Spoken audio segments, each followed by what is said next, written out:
Salut à tous, c'est Malcolm et aujourd'hui on se retrouve pour la deuxième partie du mode histoire du fond en comble d'Injustice. Let's go!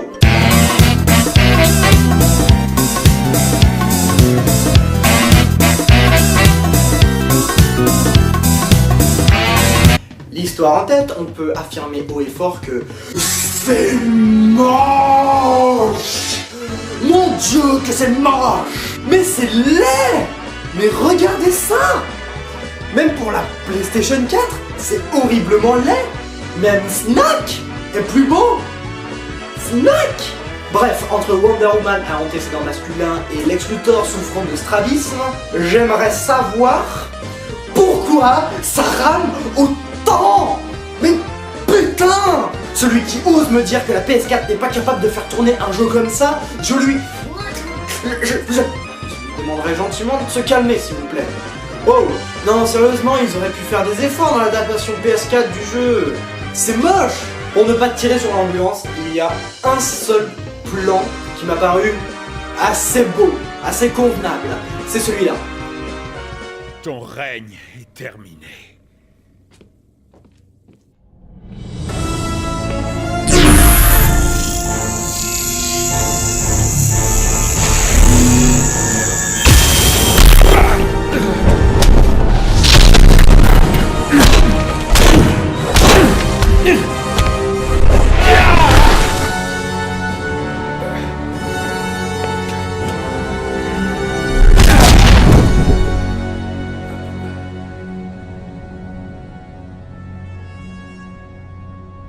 Tu ne terroriseras plus les habitants de cette planète. La peur est la seule chose que comprennent les gens. Un jour, tu le sauras.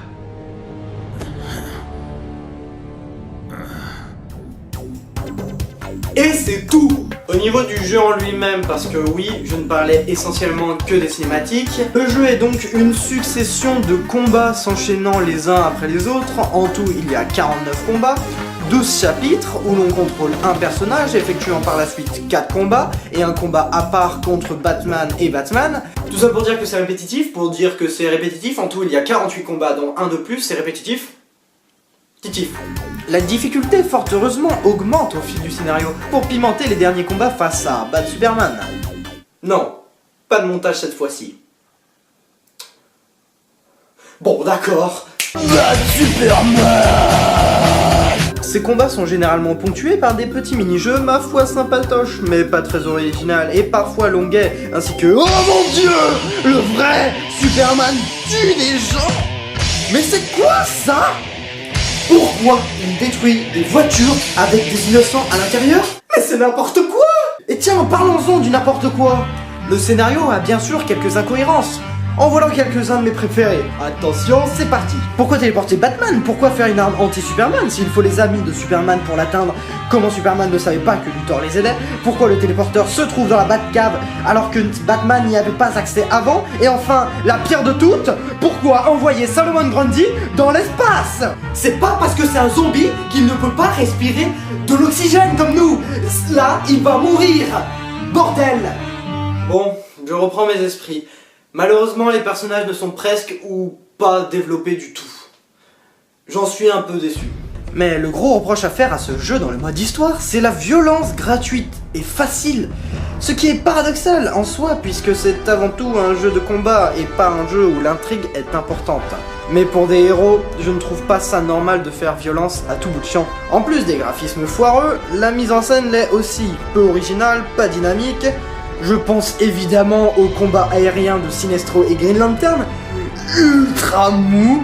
Aucune originalité en ce qui concerne les petites animations au cours des cinématiques, elles sont trop visibles et assez mal faites. Pour finir, il ne reste plus que la bande son qui est aussi originale que la mise en scène. Malgré qu'elle met de l'ambiance, c'est déjà pas mal. J'aime particulièrement la musique du thème repris au cours du jeu. Tu es enfin prêt à rejoindre le club? Les affaires vont mal, et je suis chassé. Après tant de refus, pourquoi maintenant? C'est devenu personnel.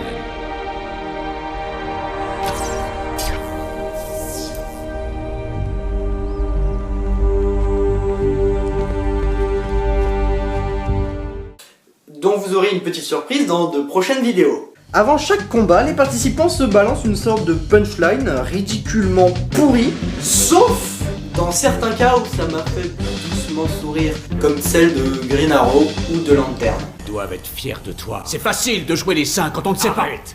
Je vais me botter les fesses. Notre Green Arrow était tout aussi arrogant. Et certainement aussi beau.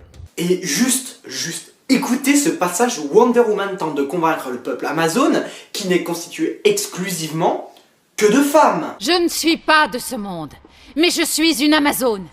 Et je vous le dis, ceci est folie.